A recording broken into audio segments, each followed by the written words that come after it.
Hi, welcome to Meet NBPD. I'm Chief Cordeiro in New Bedford Police Department. I was appointed chief about a year ago, and I'm proud to be part of this show that we're going to be bringing to you on a regular basis so you get a clear insight to what's going on in your police department, New Bedford Police, and get to know a little bit about all our officers and what we're doing on a daily basis from all our divisions. I've been the police chief coming up on a year. I've been proud police officer for the city of New Bedford for the past 31 years.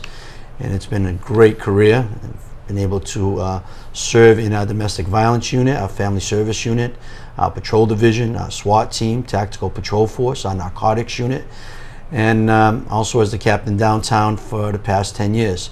So it gives me great joy to continue to serve the city of New Bedford as your police chief. With me today, I'd like to welcome Lieutenant Amos Melo, who is our Public Information Officer. Lieutenant Melo, it's nice to have you here with us today. Great, it's great to be here. My name's Amos Melo. I was born in Portugal. My family came to this country in 1966.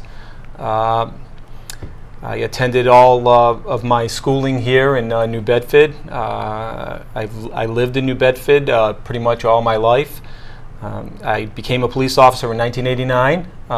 In that time, I worked uniform division in all the 3 stations, which I enjoyed.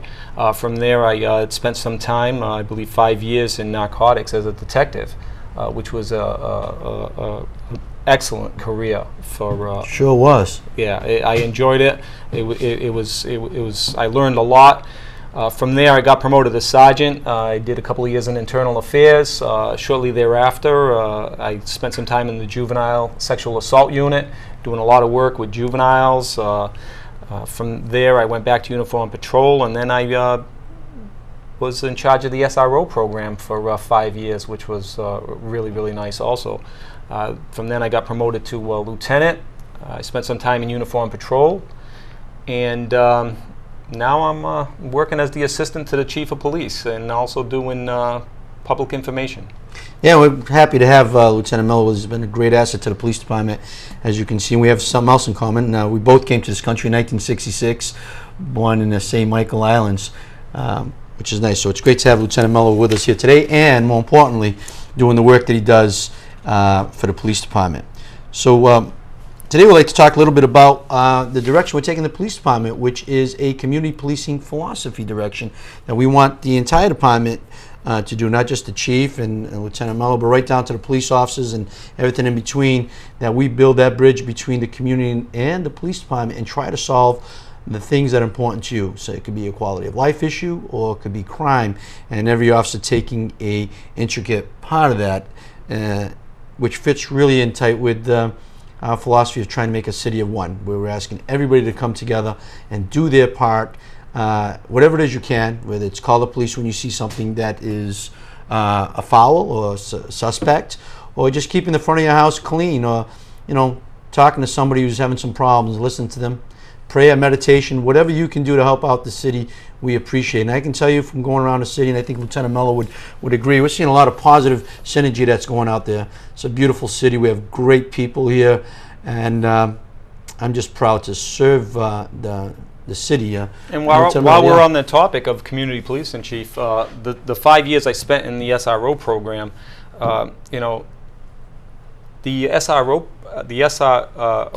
the SRO program is actually is part of the community police philosophy. It's another aspect of the community police philosophy, and people got to realize that all these schools where you have these police officers manning are essentially a substation. Right. Where if you have a concern, a quality of life concern, or just a basic question, you can, rather than come into a police station, you can meet somebody right at the school. We have officers at the school.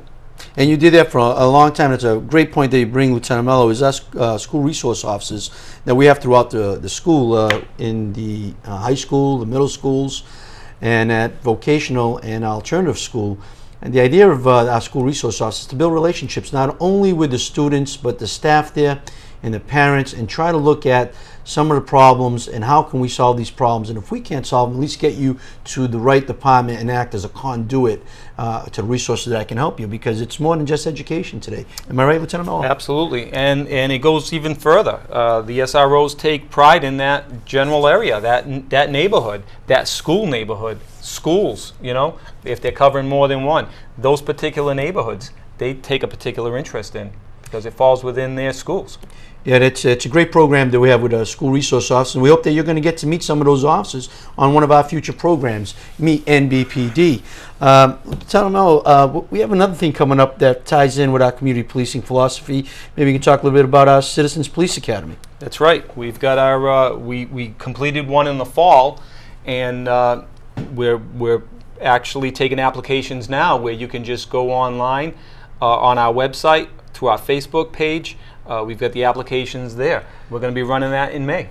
Which is another great way to see what we do, because we want to operate in transparency. The more you get to see with the police department, how we work and how we do the things we do, and more importantly, sometimes why we do it, so you understand and comprehend when you're watching the news a lot of times. So why do the police officers, why didn't they do this or why didn't they do that? Because on the movies, that's how it happens, right? Crime gets solved in 30 minutes usually on the movies, but that's just not how it works. So I think it'll be a great for folks to come and join us. How can they apply? Absolutely. Right online. You can go right on our website to Facebook, or you can contact Lieutenant Rick Resendiz at the police station headquarters, 16300.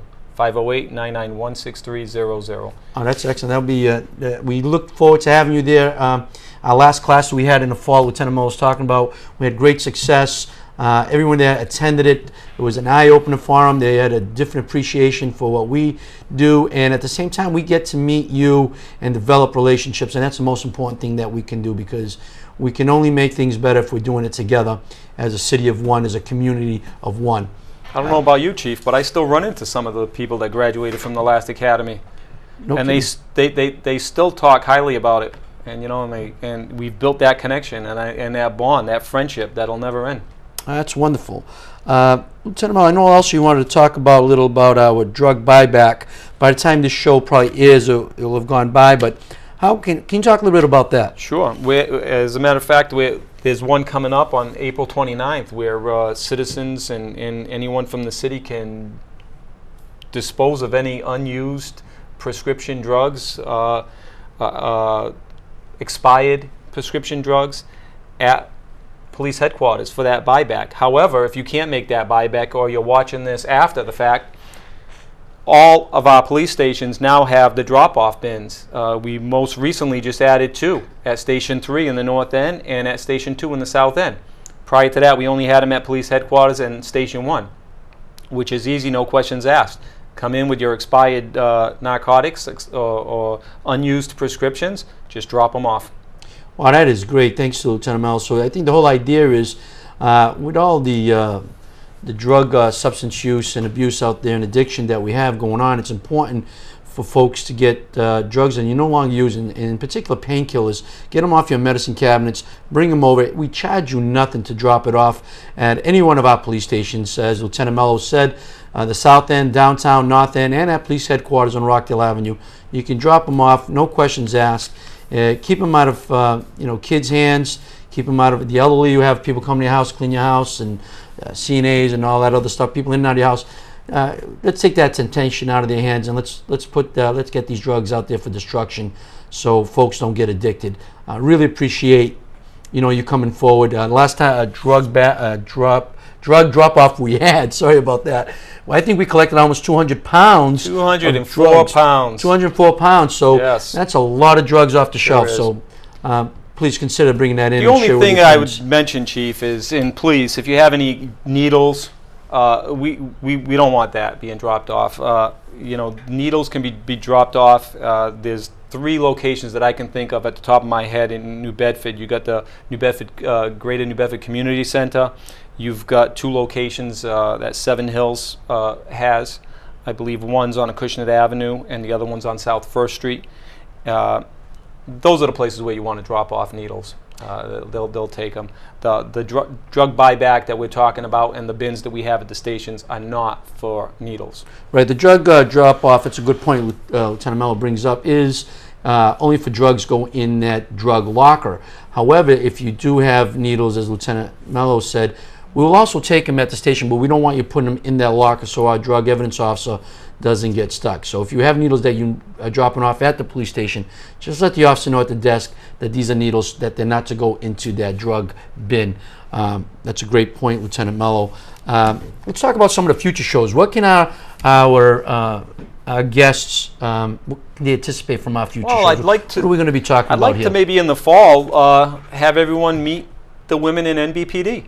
That's a great idea, and we do have wonderful women on our job, professionals, and we're looking to get more. We could use more women on the job. So if you know anybody out there that's considering the law enforcement profession, we'd love for them to apply to New Bedford Police, because we could use certainly more females on our job. Isn't that right? Absolutely. And that'll be a great way for folks to see what our women are doing, right, what they can anticipate, what it's like to be a female on the New Bedford Police Department. Yep. Definitely. Right, a woman. Definitely. That's excellent. What's some of the other things we're going to be talking about? Well, we're going to be talking about when we're getting back into the fall season. Maybe we're going to have the SROs come in and give some safety to some parents on your kids going back to school. So maybe like August, maybe we can do that show in August. In August, the yeah, School that's what I was Resource Officer thinking. Program. That's great. And we have other divisions that we want to talk about. We're going to introduce you to our detectives, our violent crime unit, family service unit, which is juvenile, sexual assault, domestic violence, which we both worked in there, yes, and the kind of work they're doing. So you can see right here from the comfort of your home what's happening here in those divisions. What's some of the other divisions we're going to be talking about? We've got the gang unit. Maybe we can talk a little bit about. We got narcotics unit. We can maybe talk a little bit about. You mentioned detectives. We mentioned the SRO program. Maybe we can talk a little bit about the firearms division. Yeah, excellent. You know what I was just thinking here, Cindy, maybe we can take a boat ride on our Port Authority with our dive team and our Port Authority. Definitely. And that would be a our great K-9 idea. unit. That'd be a great idea, especially in the summer. Yeah, so we can't get you all you on the boat, but we surely give you a little ride through modern technology television.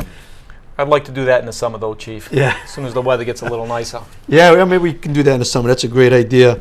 So, Lieutenant Melo, we're also recently we've been getting some accolades for our police officers. Maybe we could share that with some of our residents, and maybe didn't see it in the newspaper. Definitely. I can think of one right off the top of my head was Detective Bryan Oliveira. Detective Bryan Oliveira, who had just came back from vacation. Right. He had just got back from vacation. He was driving around in his personal car, and he observed what he suspected to be a housebreak in progress. He followed this individual. He made some awesome observations of this individual and communicated it with our dispatch unit. And the end result was the individual was apprehended without incident, and Detective Oliveira recovered all the stolen merchandise. That's wonderful. He does a great job, Detective Bryan Oliveira. Yeah, you're right. We just gave him a commendation, but we also gave, we received some accolades on Levar Gilbert, who is one of our officers assigned to the task force with the ATF. Maybe you can talk a little bit about that. Well, I know the individual, the citation that he received was for not just one particular incident; it was many. Detective Gilbert has been just targeting violent drug traffickers in the city, and working in conjunction with the ATF, and his work is unbelievable. So talking about making a difference in the city of New Bedford, Detective Levar's out there, and he's taking some heavy duty impact players off the street, which impacts our quality of life here in New Bedford. That's a great job, and we appreciate his efforts. But even more recently, not too long, we had Officer Greg Saroyan in the North End Station working behind the desk that did a very extensive investigation right from the desk. Right from the desk. He was able to solve a couple of major cases, and which led to the arrest of certain individuals. So, Lieutenant Melo, how could our viewers, because they don't get, this doesn't come up on our shows every week, but how can they see some of the great things that our officers are doing? Because we're posting this stuff, We're right? posting it. Visit our Facebook page and our web page, and we're posting stuff daily. So you can get that news right on our Facebook page. Yeah, so the thing is, we're trying to celebrate our good work that our officers are doing on a regular basis as much as we can, because I'll tell you, we have wonderful, incredible men and women serving the police department. I'm not just talking about the sworn officers. We have a lot of people doing behind the scenes that are non-sworn, civilian workers working in administrative services, our crime analysts, Carrie LeBeau, our dispatchers, our call trackers, absolutely doing incredible work. They Yes. just got an award. We're going to be giving them, they did some really good work with that gentleman that we saved up in the North End that was going to try to hang himself, right? They were That's able right. to pin They his were phone. able to ping his phone. Right. Maybe talk a little bit about that, so our viewers kind of understand how that works. Technology. Well, this particular case, the individual was making a call off of a cell phone, but his cell phone had fallen from his hand, and he was in the progress of hanging himself. But the dispatchers were able to ping his phone and actually give the responding officers the location. the location as to where this individual was, and responding officers were able to find him and take him down and save this man's life. Yeah, they did a great job in that. The call taker, who was a cadet actually, he was able to get in contact with the phone companies, and they ping his phone, which is they triangulate that phone with a variety of cell towers and able to pinpoint his location and direct the police officers. And give coordinates. Right, Yes. and they were able to get him. They started searching that wooded area, and we're able to cut this gentleman down and saved his life. Incredible work that's being done here. We're so fortunate to have just wonderful men and women out of the department, and that's why we're posting their great works on our Facebook and our webpage, which is a new webpage. Is that right? That's correct. It's just been updated and just revised. So check it out. Yeah, we're adding a few more things to that. We're adding all the time. Yeah, we're going to be adding a new section for our retired police officers. We want to create a Hall of Fame for the officers that serve so well our city that they can be memorialized on our webpage for the time that they spent here with us.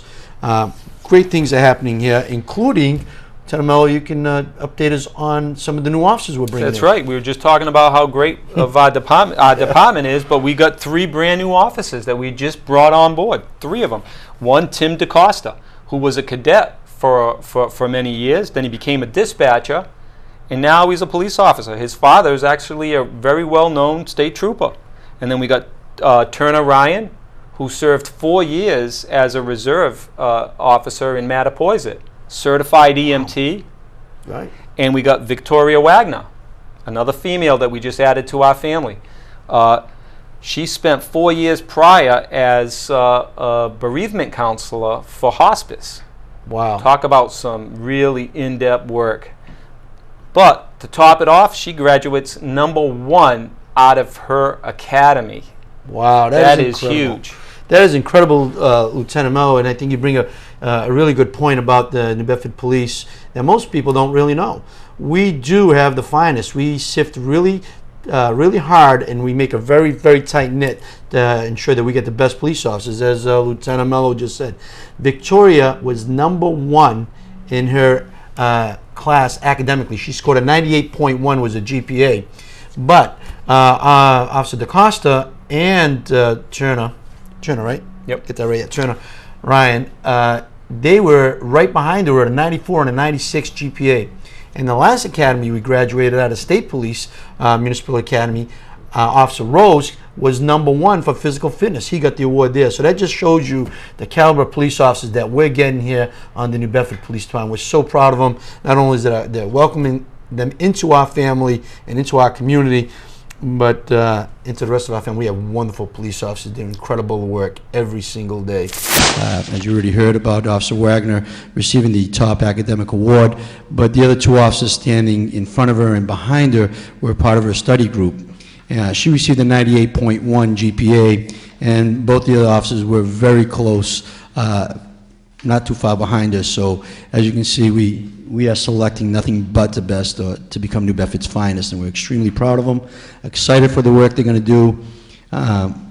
Welcoming them into our family it brings us just a lot of happiness, and the new energy that they're going to be bringing to our department is going to be great and for our city. So we look forward to, as Lieutenant Resendiz, a long, healthy, safe career for him, and God knows we may have the next 3 chiefs ready and deputy chiefs someday down the road. I know when I was talking to Officer Wagner, she has some other ambitions to break some barriers, and we've never had a female on our SWAT team, and she may have an interest in that, so she may be the first to do that, and many other barriers that she'll be able to break, and along with her 2 comrades along her. So welcome, and we're happy to have you. Thank you. Thank you, Chief.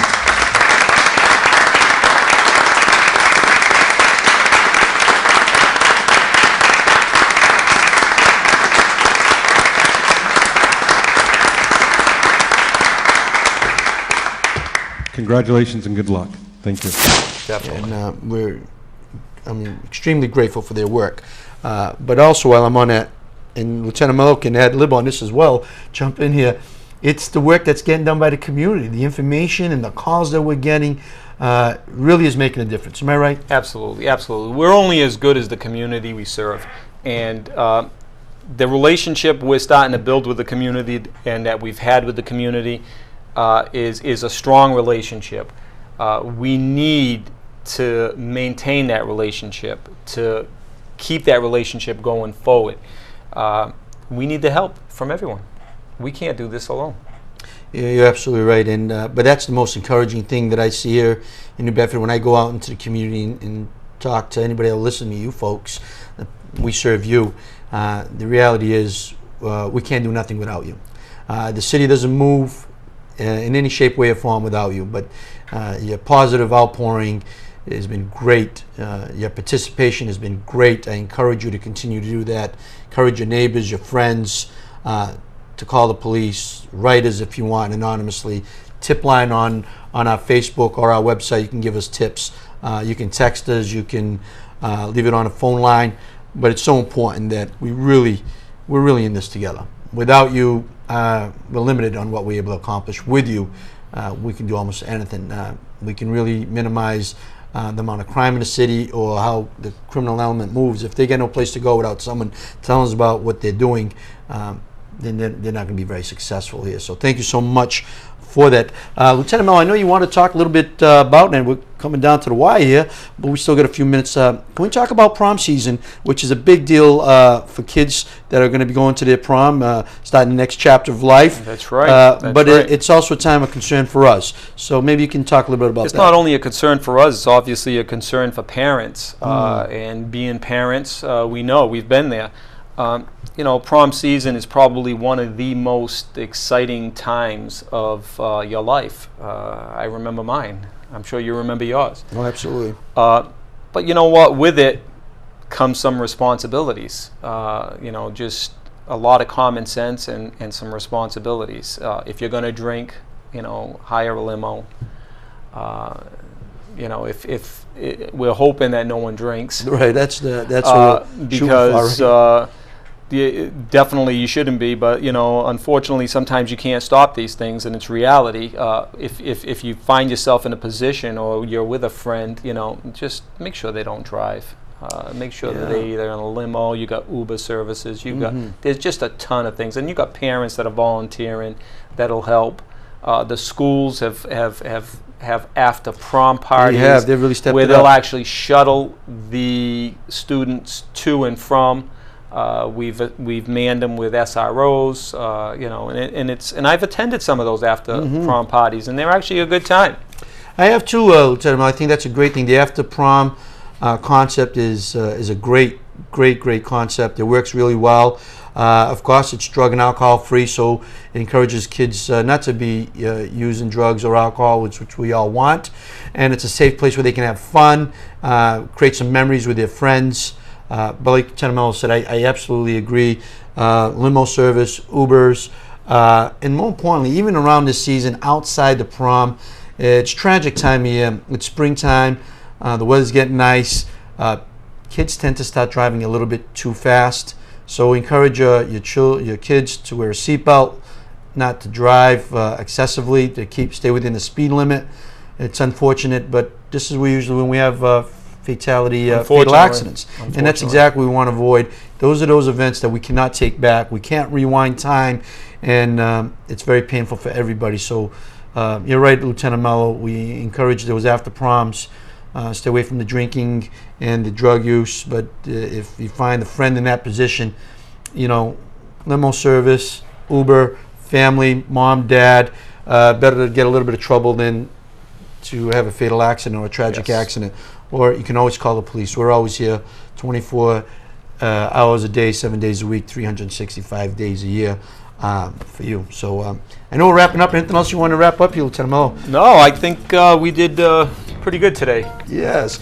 Yeah, I think it was great. It was great having you here, being with you, Lieutenant Melo. As always, I appreciate your service and what you do for the city of New Bedford. You do great work. You're conscientious and certainly dedicated. And from my office to your house, thank you for taking time out of your life to spend a little time with Meet NBPD to get to know us a little bit. We encourage you to take that application for the Citizens Academy. Again, grateful for all that you're doing out there. Your support of the police department has been great.